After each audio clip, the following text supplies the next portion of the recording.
All right, Peyman Achavan is another Achavan. There were several brothers. Let's see now. Let's see who I have. Azizi is here. Ben Zion Cohen, this is it.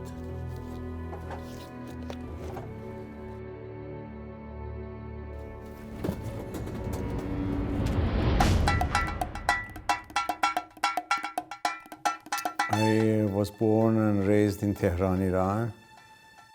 As a child, it was nice. I used to go to Jewish school, and the education was known to be very good, and Muslims really looked at it with respect. For Shabbat, we used to go to the shul. When Shah was around, Jews were very comfortable. Everybody had homes, villas, nice cars. I was 19 years old when the revolution started. Started with small things like, demonstrations, and as time went by, it became bigger and more dangerous. They would just, mobs would go on the streets and they would break into stores and banks and whatever they find. There was no food, no gas for cars, and at night was a curfew.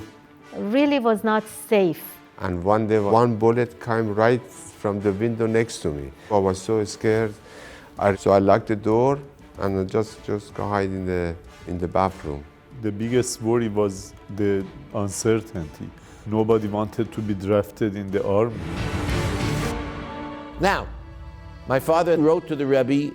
He received a very, very clear, forceful, strong answer to bring Iranian students to the United States.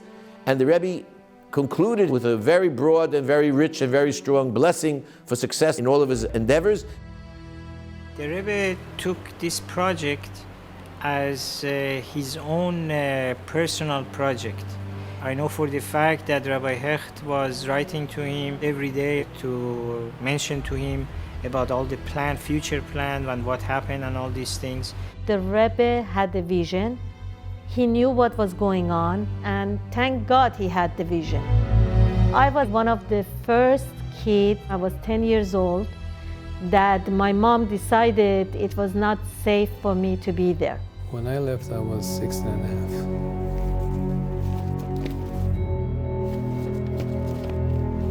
Moshe Eliezer. Wow, okay. 14. I came with my brother together. Yeah, it was very hard to just leave everything behind and go to a place you don't know where you're going. Child, I knew, I'm leaving my parents and the place where I was born. It was a very, very sad feeling. I remember meeting Rabbi JJ Hecht the first night I arrived in JFK airport.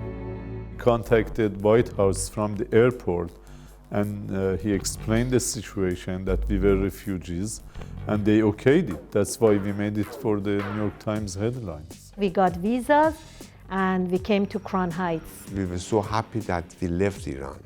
He was a very unique type of a person, Rabbi Hecht.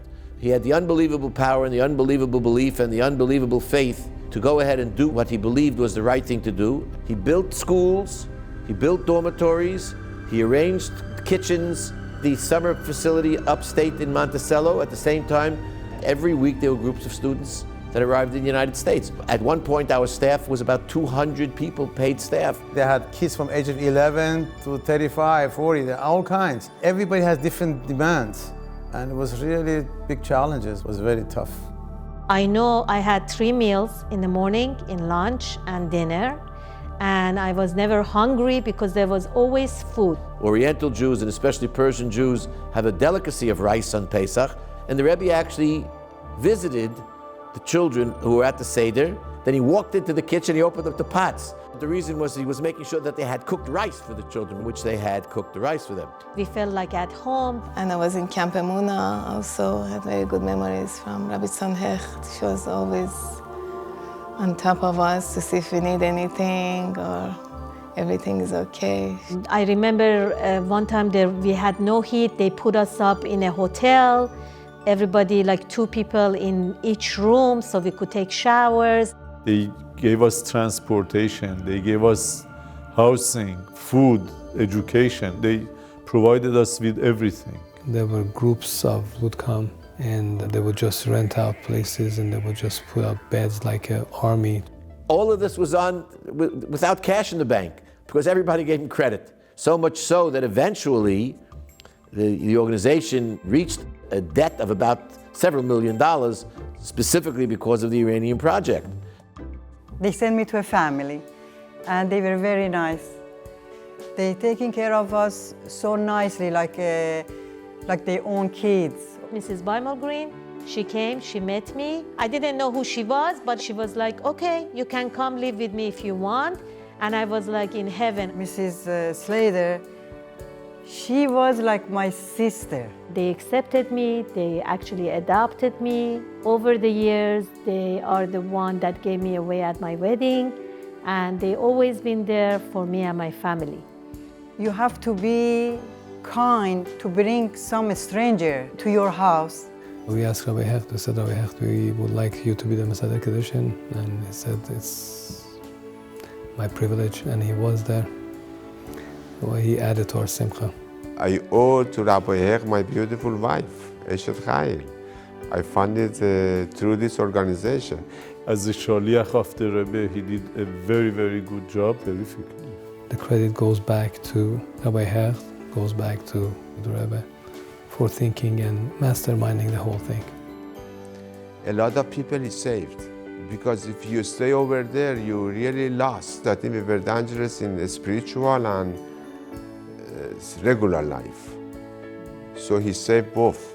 Yes. As for my appreciation, I can't think what I would have been doing now in Iran. Probably not meeting my wife.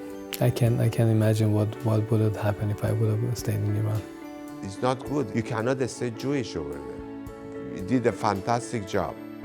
We can be very proud of the fact that the Iranian Jewish community in America has transplanted itself from Iran, and it's beautiful. It has. Thanks to this exodus of Iran, this escape, and the Hecht families, and the blessing of the Lubavitcher Rebbe, Jewish families were created who keep Jewish values, keep Jewish traditions. Whatever they did, God bless them. It's a big mitzvah. I think they did everything with their heart. Thank you for helping us to come out. JJ Chalav Shalom, I would just give him a big yesher koach. Kol hakavod to Rabbi Lubavitch, kol hakavod to all the Chabad people.